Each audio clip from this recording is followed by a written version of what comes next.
자, 1번 문제입니다. 채권자와 공동으로 고의 또는 과실로 이자 제한법을 위반하여 최고 이자율을 초과하는 이자를 받아 채무자에게 손해를 입힌 자는 민법 제760조에 따라 손해를 배상할 책임이 있다. 사례기록 1순위. 제가 사례기록 1순위라는 거는 처음이니까 설명할게요. 사례기록 변시 나온 적 없고 주로 변모에 나왔거나 아니면 심지어 변모에도 안 나왔지만 그냥 내 생각의 1순위 뭐 이런 거예요. 이건 변모에도 나왔고요. 기록에 나왔습니다. 이건 사례기록 완전 1순위니까 여러분이 한마디만 잔소리하면 어떻게 표시할지를 빨리 오늘 수업 듣고 좀 정해야 될 것 같아요. 뭐 사례기록 1순위라고 하면은 뭐 사례기록 뭐 하고 뭐 1순위라고 써놓든지 하고 제가 별표하는 지문이 있을 거예요. 그거는 선택형스럽게 선택형 지문으로서 너무 좋다. 이런 건 별표. 그리고 사례기록 1순위는 여러분이 뭡니까? 사례 기록 예상 문제니까 정보성 차원에서 체크하시고 기본 강의랑 좀 콜라보 해가지고 잘 보세요. 그리고 이제 설명을 좀 드릴게요. 그리고 제가 이 정도로 읽으면은, 그러니까 정말 쓰잘데없는 질문 대충 읽을 건데, 이 정도로 읽으면은 안 읽어가셔도 되지 않나요? 저는 좀 안 읽어오고 저랑 풀고, 집에 가서도 다시 풀지 말고, 그냥 기본서로 회귀했으면 좋겠어요. 여기서 봤던 고민들. 근데 표시는 잘해야 돼요. 수업 들을 때. 수업 들을 때 표시를 잘해야 예습 복습을 별로 안 할 수 있습니다. 그래서 나머지를 좀 기본 강의 중심으로 가시면 좋을 것 같아요. 시즌이다 만큼 기본 강의 듣는 분들 위주로 좀 말씀을 드릴 거고, 다만 이 강의만 듣는 분들도 계시기 때문에 기본 강의 했으니까 안 할게요. 뭐 이러지 않고 제가 설명할 수 있는 좀 하겠습니다. 자, 지금 이 지문은요. 어제 기본 강의 때 얘기를 했어요. 어제 기본 강의에 이 판례가 없었는데도 제가 얘기했죠. 여러분 이자 제한법 넘으면 어떻게 되죠? 그 얘기 반복할게요. 어제 안 들으신 분들 이거 들으면 되겠죠? 이자 제한법 넘어가면 어떻게 되죠? 초과이자는 어디 가요? 1단계 원본에. 원본에 가다 보면 결국은 원본도 다 챘는데 이 사람은 이자를 높이 줘야 된다고 생각하고 또 추가 원본을 줄 거 아니에요. 그게 뭐라고요? 부당이득. 부당이득이니까 반환. 근데 여기까지는 너무 당연했는데 최신 판례는 그거를 불법행위로도 본다는 거죠. 자, 이 지문에 불법행위란 말이 마침 있네요. 760조. 지문 변형 들어갑니다. 제 객관식 강의 특징인데 지문은 얼마나 생물이에요, 생물. 그래서 여기서 지문 변형은 뭐냐면은 민법 제750조에 따라를 괄호로 묶으세요. 이 말이 없으면 더 어려울 수도 있어요. 그죠? 이 말이 있어서 오히려 이 판례 알아 이러거든요. 근데 이 말이 없으면은 손해란 말밖에 없어요. 자, 여기 포인트 하나 알려드리면요. 부당이득 반환에서는 손해배상을 하는 게 아니죠. 근데 또 헷갈려요. 부당이득 반환에는 손해 요건이 있어요, 없어요? 있어요. 손해라고도 하고 손실이라고도 하는데 손해 요건은 있는데 부당이득 반환이 성립하면 내가 손해배상을 청구합니까? 아니잖아요. 그래서 여기서 760조에 따라 민법 760조에 따라 지문 없다고 상상해 보세요. 자, 그래도 이건 불법행위 지문이에요. 왜냐하면 손해를 배상할 책임이 있다고 돼 있으니까. 설마 이게 채무불이행 손해배상이겠어요? 뭐 담보책임 손해배상이겠어요? 당연히 불법행위라는 거죠. 그것도 알아봐야 됩니다. 오히려 저는 민법 760조에 따라는 이 판례를 스치듯이라도 본 사람에게 힌트가 된다고 생각합니다. 이걸 괄호로 묶으시고 없는 경우를 생각해 보세요. 자, 그리고 이 지문은 객관식에서 강조하고 싶지 않아요. 왜? 사례기록 1순위인데 이걸 내가 강조해서 뭐해요? 그냥 기본적으로 공부하시는 분이라면 당연히 사례기록까지 대비해야 되는 지문은 객관식 특이 아닌 거죠. 뭐 이런 식으로 되어 있습니다. 그리고 제가 이 밑에 해설에서는요. 정말 중요한 키워드 너무 읽고 싶으면 읽을게요. 근데 그럼 뭐 장점은 여러분이 뭐 기본서 한 번 더 읽는 효과가 날 텐데 여기 해설에 있는 거 특히 제 교재 보고 제 강의 들으시는 분들 이 해설에 있는 거에다 막 동그라미 치고 발표하고 그러지 마세요. 왜 뭐 기본서 2개 만들어요? 이거는 어차피 기본서에 있어요.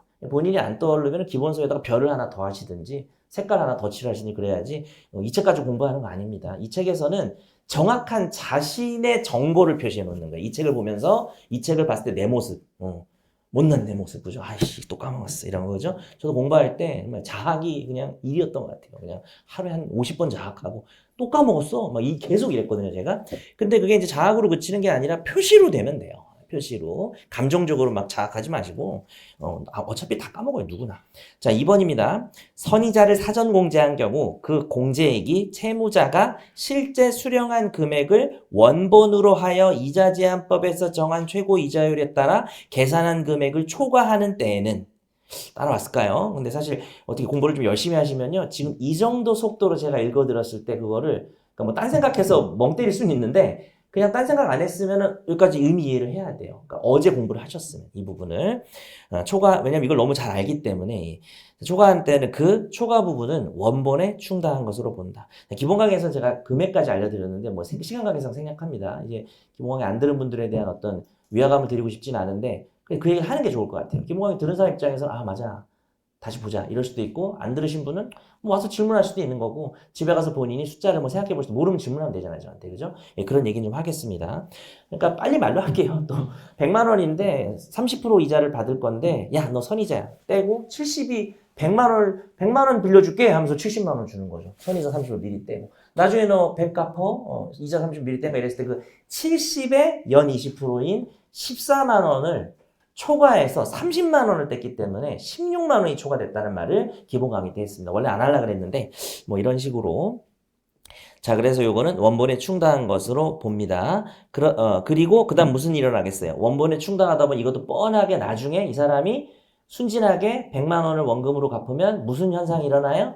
원본 초과 현상이 일어나죠. 단계를 나눠야 돼요. 이자 넘었으니까 이자 초과됩니다. 이럴 게 아니라 초과된 이자는 원본에 들어가고 결국 나중에 원본이 초과되는 거예요. 자, 옆에다 화살표하고 쓰세요. 원본에 충당한 것을 본다 옆에다 화살표 하시고 그 다음 단계를 써볼게요. 원본 초과하겠죠. 원본 초과. 무슨 말인지 이해하시죠? 그죠? 그러니까 너무 많이 준 이자는 원본에 충당하고 그러다 보면 원본을 초과하게 됩니다. 화살표하고 뭐라고 쓰셔야 된다고요? 부의반, 그 다음에 뭘 쓸까요? 불행. 두 개 쓰란 말이에요. 그죠? 그리고 그 얘기도 생각난 김에 할게요. 오히려 어제 기본 강의 때 얘기를 안 한 건데 이 공동불평이가 매우 중요합니다. 1번 지문에서. 왜 그렇죠? 이 사람이 돈 빌려주는 사람이고 난 돈 빌리는 사람인데 얘가 알선업자예요. 네, 돈 빌리는 거 알선업자. 실제 판례고 기록 모의 시험에서 이걸 물어봤어요. 알선업자는 뭐 소기료를 받았을 수도 있지만 뭐 안 받았다고 쳐봐요. 소기료를. 그럼 나는 얘한테 부당이득 반환을 물을 수가 없어요. 왜? 알선업자는 이득이 없잖아요. 대여자는 초과 돈을 받아서 이득이 있지만 알선업자 이득이 없잖아요. 나 얘한테 뭐 좀 묻고 싶거든. 그래서 천재 변호사가 개발해낸 거예요. 나 이거를 부당이득을 불법행위도 된다고 하면 불법행위는 이득이 없어도 성립을 하니까 두 사람 공동불법행위가 된 겁니다. 그래서 기록 모의시에 뭐가 나왔냐면은 알선업자한테 돈 받는 방법을 물어본 거예요. 그거는 부당이득으로 못 받으니까 정답은 하나로 수렴이 되는 거죠. 이거는 그대로 사례형, 기록형 무엇이든지 나올 수 있습니다. 꼭 대비하셔야 돼요. 1순위예요. 아마 뭐 모르긴 해도 파이널 때도 별 3개가 되지 않을까 싶습니다. 아직 변시 안 나왔기 때문에. 다시 3번 질문으로 가면요. 이자 제한법상의 최고 이자율 제한에 대한 규정은 계약을 위반한 사람을 제재하고 간접적으로 강제하기 위하여 정한 위약벌의 경우에는 적용될 수 없다. 맞는 지문이에요. 적용될 수가 없는데 저는 이 지문 너무 쉬우니까 지문 바꿔보겠습니다. 이건 그냥 최신 판례고요. 자, 위약벌로 뭘로 바꾸느냐? 뭐 수식어까지 다 합쳐가지고 위약벌로 뭘로 바꾸느냐? 지연손해금으로 바꿔볼게요. 이자 제한법상의 규정은 지연손해에는 적용될 수 없다. 맞아요, 틀려요? 약간 애매해졌네, 지문이. 그냥 이렇게 할게요. 이자 제한법상의 잘 되네요. 최고 이자율. 최고 이자율은 지연손해 약정에는 적용될 수 없다. 맞아요, 틀려요? 그것도 맞죠. 그러니까 최고 이자율 연 20%는 지연손해에도 적용되지 않아요. 이자만 제한하는 겁니다. 근데 제가 약간 애매하다고 말씀드린 이유는 이자 제한법에는 지연손해를 제약하는 규정이 있어요. 어떤 규정이냐면 우리가 민법에서 본 손배 예정 감액 규정이 그냥 있어요. 그 규정은 뭐냐면 여러분 지연손해를 약정하면 그거는 손해배상액의 예정이죠. 그거는 원래 어떻게 되죠? 민법상 법원이 직권으로 감액을 할 수 있죠. 근데 현행 최고 이자율로 감액을 꼭 해야 돼요? 그건 아니라는 거예요. 정리해드립니다. 최고 이자율 연 20%는 오로지 이자에만 적용되고 지연손해나 그 위약벌에는 적용이 안 돼요. 근데 지연손해를 약정한 거는 뭐 이자 제한법에 뭐 규정이 있다 없다는 몰라도 돼요, 사실. 어차피 손배 예정이니까 감액을 할 수는 있는 거예요. 그게 연 20%로 해야 된다는 건 아닌 거죠. 이 부분은 판례는 없고요. 근데 더 기본적인 내용이고 뭐 위약벌에는 뭐 당연히 적용 안 되겠죠. 위약벌은 벌금인데 여기에 이자 제한법 당연히 적용될 리가 없습니다.